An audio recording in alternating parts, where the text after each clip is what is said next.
Great. How did you think that went? I thought it went fabulously. I mean, we're here for free and open debate.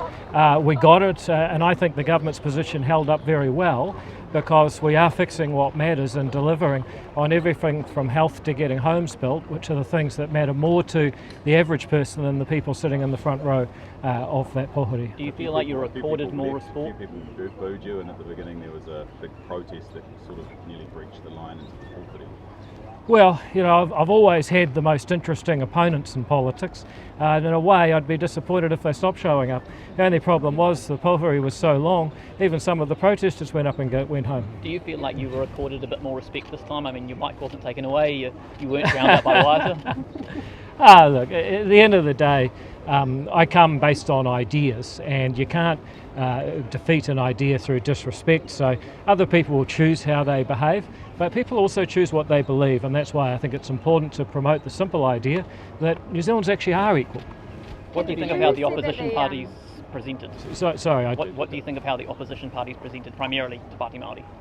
Well, Te Pāti Māori are now busy with themselves, and that is unfortunate for them, but probably good if you look at the long lens of New Zealand history. Did part of you enjoy watching it kind of unfold in front of you with Peter Tamahiri challenging Heru and Maria Mingo standing up and saying, turn around?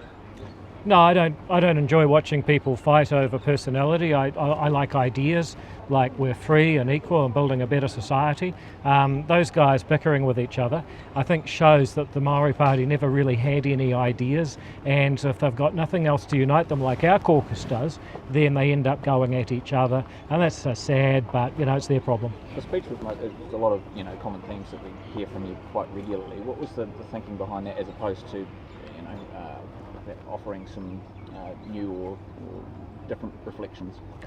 Well, I believe that we're all created equal and should have an equal opportunity to make the most of our time on Earth. I'm not going to change that. I guess I could come back as a dyed-in-the-wool Green Party socialist next year just to mix it up, but I actually prefer the values I have. It's unlikely, but if I get journalists that keep asking me why I don't take a different position every year, maybe one day I'll surprise you. Mr. Seymour, Yes, last year you said that you want to bring back the Treaty Principles Bill in some sort of iteration. A, what does that look like? And B, the Prime Minister has said he'd totally ruled that out and revisiting anything to do with the Treaty Principles. Well, I listened to Chris Luxon's speech, and his idea of the three principles is the same as the Treaty Principles Bill.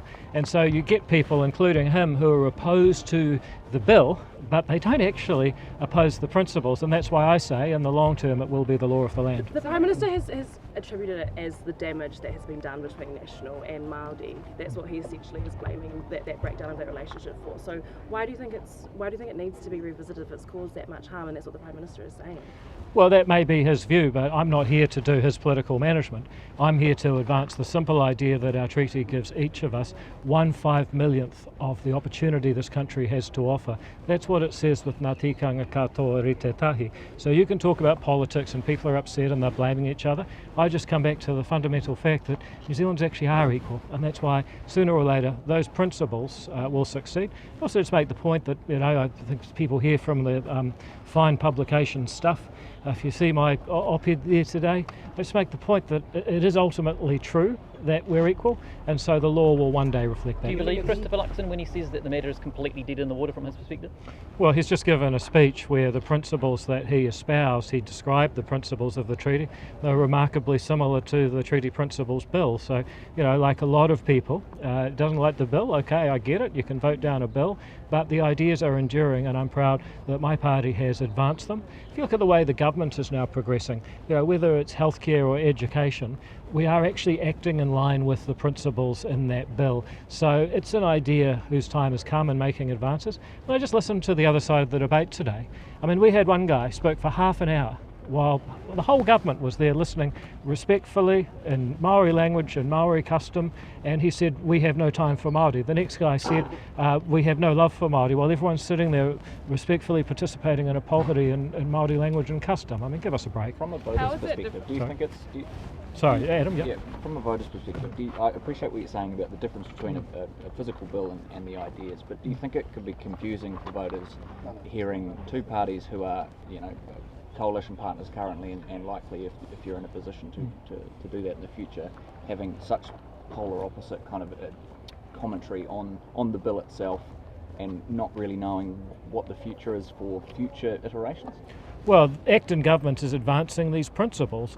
We are treating all New Zealanders alike, and we're driving for efficiency rather than identity, so we get more stuff done for more people, including Māori, who have the most to gain from more efficient government. So we're doing the business. People can argue about the vessel, do they like this particular bill? In my view, sooner or later, the invention of the partnership principle by the courts won't sustain, because no country can ever work. A house divided cannot stand, and so we will end up with Parliament eventually intervening and defining the treaty principles the way my bill proposed, and the way that Chris Luxon, in fairness, just proposed the principles the way that I see them. So would it be a bottom line for any future government negotiations if you are in that position at the end of the year? Well, let's see. What is a bottom line is that we're not going to stand by and watch our country divided up by identities that nobody ever chose based on a false reading of our founding document. How we advance that, we're doing it a lot, fixing what matters in health and education, the way that Karen runs Oranga Tamariki, the way the resource management law has been done, and at some point, maybe this term, maybe another term, some legislation that puts that as a bottom line for the constitution of our country will happen. It may or may not be in my time. I give the example of homosexual law reform. When I think it was Venn Young, Audrey's uncle, actually put that up on the order paper in 1974. People said, "You're mad, why are you doing this? Focus on the economy, it'll never fly." 12 years later, a similar law passed. Now it seems crazy that anything was ever any different. Euthanasia, 1995, our friend Michael Laws got smoked, went down more than 2-1 in that bill. People said, "You're crazy, you're the wrong guy." Now, of course, it's normal that assisted dying is legal in New Zealand. So that's the trajectory I see. Do you believe that Māori are afforded equal opportunities in 2026? No, that's why I support charter schools. That's why Karen Shaw is revolutionising the way Oranga Tamariki is run. There are lots of people who don't get a fair suck of the sav in this country. That's why our party believes in a smaller, more efficient government that delivers on the things people really need. That's why we're reforming resource management law so you can build a whare on your whenua. You can't actually get stuff built in this country. And as I put to people on the property, you've got a simple choice. Do you want a house that's connected to jobs and opportunity by real infrastructure, or do you want some distant relative to have a right to object to that? You said there was back to the previous question. You were you were reflecting on the tangata whenua side, these speeches that they had said they feel as though the government doesn't have any love for Māori. I think you said give us a break. So they got up and they said their opinion, and you got up and said your opinion. What's the difference? How is it any different? Well, I haven't said that they're bad people. I haven't said that they're disrespectful. All I've said is there's a set of ideas that it's more important to make progress in practical ways than it is to be trying to put your identity before everything else. So once again, I haven't said they've come in bad faith. I haven't said they're bad people. You just said give me a break.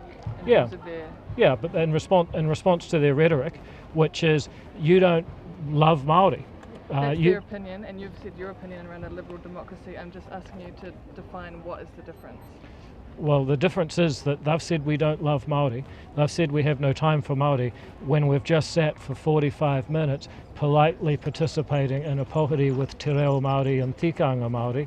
If they want to claim that we are somehow not respectful or have no love for Māori, well, I say give us a break, because the fact we're sitting there while you're saying it proves you're wrong. You said there were some good and bad things about colonisation. Do you think there were more good things or more bad things? Well, you only have to look at New Zealand as a success story. Even the poorest people in New Zealand today are living like kings and queens compared with most places at most times in history. I think that you could hardly say that being one of the most successful societies in the world today, which New Zealand is, we sometimes forget, but it is, you can hardly say that that's a poor outcome. Sorry, a success story in what way? A success story in what way? Could you just elaborate? Well, what would you like to look at? I mean, people say life expectancy is different between Māori and Pākehā, but Māori life expectancy has doubled. The original question was, do you think colonisation was more good or more bad? And you said New Zealand was a success story. Yeah, and I said it's one of the most successful countries on earth, so I would say that means that it's more good. Pre-colonisation. Beg your pardon? Pre-colonisation. Most successful. So you're saying colonisation is more good? than bad in New Zealand? Yeah, absolutely. There's no question about that. I mean, people argue about it, but there's no question. People have a lot of questions. Yeah. Well, let me run through it. Yeah. New Zealand is, by any measure, one of the most successful societies that has ever existed. We live longer, we're healthier, we're happier, we're wealthier, we're safer than just about anywhere else on earth. And you say that's a failure? I think it's a massive success story. Do you think all communities in New Zealand would say that, what you've just said? Well, if they compare themselves objectively with the rest of the world today and the rest of the world throughout history, they would have to. The numbers are there. Better educated, longer living, happier, healthier, wealthier. You know, you can't deny being poor in New Zealand today is not as good as being rich in New Zealand today, but it's a lot better. Today to other countries, we just asked you, is it better or more worse or more good? And you said more good. Yep. Just explain how that is. Well, that's what I was doing. This country is a success. Even being poor in New Zealand today is enormously better than being in a country, most other countries today and living in most times in history. So I would say that New Zealand is a success story. And your question was, oh, but what would all people agree? I would say, yeah, even if you're the worst off, that holds true for you in New Zealand today. And it's, you know, are you happy? Are you healthy? Are you wealthy? Are you safe? Or are you educated? All these things are true in New Zealand. But do you think that, you know, that for the rising numbers of homeless people that there are in this country, that they would say that they're treated like kings and queens? Well, they have access to better accommodation than many people did in the Middle Ages, for example. If you really want to go down that argument, yes, the society is a massive success. But is that due to colonisation as opposed to industrialisation? Well, if you want to compare where that's happened, it's in countries that have liberal democracy. We have the rule of law. We have a society where people are basically respectful of each other. You know, these are all really positive things. I don't know why it's so difficult to acknowledge that. Categorisation of people who are homeless or people who have nothing, who you say are poor, are living like kings and queens. Do you think that's a fair description of their lives? Compared with other periods in history, it is true. If you look at, for example, they have access to medication that people for most of history haven't. A lot of countries, they still don't. You know, they do have access to shelter. They have an enormous welfare state that helps them. Well, actually, in many cases they do, but the problems in many cases they don't. No, they actually do, and almost always. The reason that people are homeless is not that there is a shortage of homes in New Zealand. It is actually usually mental health and other issues that will make people homeless. So we can have this debate all day, but you got to acknowledge this is a wealthy society, and even when you pick the worst possible cases, you can't prove that they're worse off than other places in the world, than other places throughout history. New Zealand is a success. With housing, Minister, if the poor live like kings and queens, what do you live like? Beg your pardon? What do you live like if the poor live like kings and queens? Oh, always having to answer the media's questions. I'm a slave. Are you at Tauwhara Marae, just down the road? How do you think you and Marae would feel about this corridor, but are you going to be going down the road there? Well, first of all, a marae doesn't have feelings. It's a building. The people who belong to the marae is the area of the land, the whare is the building. Okay, well, fair enough, but that also doesn't have feelings. You're asking me about the people. You know what, I suspect that the people that live in that area have a range of views, and I really wish that we could stop trying to sort of stereotype people as all thinking the same. Are you going to go there? Are you going to visit? Yeah. 15-20 minutes, if my memory's right? Well, not on this trip, but there's been about 3 different cases. In one case there was a flood, another case the flights were cancelled. I mean, we're going to do it. I was just speaking to Nora, who is one of the leaders in Hapu just about 20 minutes ago, and she said, look, we're doing an opening of a new marae, and I said, look, let's keep texting as we do frequently. So. Yeah, but you laid out some of the good outcomes of colonisation. What are some of the bad outcomes? Oh, clearly, at the time of European arrival, they often didn't respect the law. That's why we've had a treaty settlement process trying to put it right for a long period of time. You said last week that Waitangi is your favourite day of the year. Why? Because the person who asked me was gullible, and I thought I'd have some fun with them. Is it a good use of taxpayer money to spend $5 million on bringing the state of Orange in the game to New Zealand? Whoa, hang on. Are we still? This is a new topic, right? Yeah, I've just decided to change it. Oh, okay, sure. Yeah. Good use of taxpayer money, $5 million to bring. Well, I look at what the Australians have done with the Papua New Guinea League team. The way that people around the world now are using sport as a matter of diplomacy, it can be more effective to show people, look, we can play together and we have something culturally in common than spend more on the military. And that, unfortunately, is the choice a lot of countries are facing up to at the moment. So is that something that's been confirmed? Beg your pardon? Is that something that's been confirmed, that the government will spend that money on bringing a state of origin game here? Well, not by me, but if they were, then that might be the defence I'd give, hypothetically, in the future. Minister, what's your party's position on the petition to be presented next week at Parliament to grant Pacific nationals visa-free travel upon arrival in New Zealand? What's your party's position on that? Look, we haven't discussed that as a party, but I find it really, really difficult because Pacific people are our friends, they're our closest neighbours apart from Australia, and in some cases probably closer. And yet there is a real challenge that if you give people visa-free access, then you have to rely on every single person that gets that access to follow the rules and go home within that time. Now, the question is, will everyone follow those rules, and can it work for New Zealand? If it can, I think we should do it.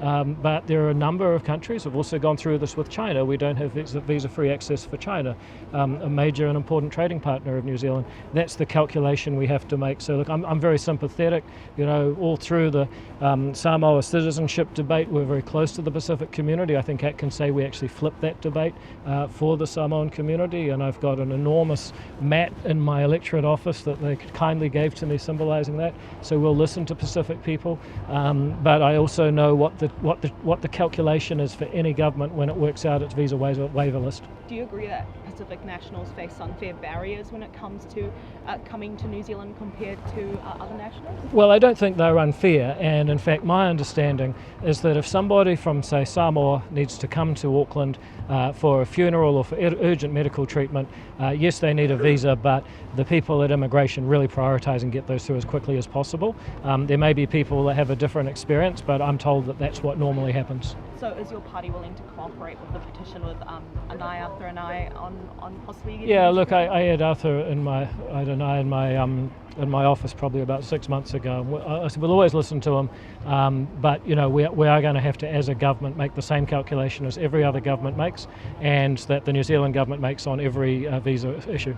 Your challenge at the start of the 450 was less intense, not saying it was not intense, but less intense than it was last year. You didn't get as much, I suppose, pushback during your speech this year. Do you think Waitangi is warming to you? Well, you never know. You guys have a certain image, but there's always a lot of people up here sidling up saying, good on you, mate, keep going. And this is the point I often try to make. People are a lot more diverse in their thinking than they're sometimes stereotyped to be, and that's what our party stands for. We believe that each person has a right to think and value and use their time on earth as they choose, not to be put in boxes of identity they never chose. All right, thank you very much, team. Have a great day.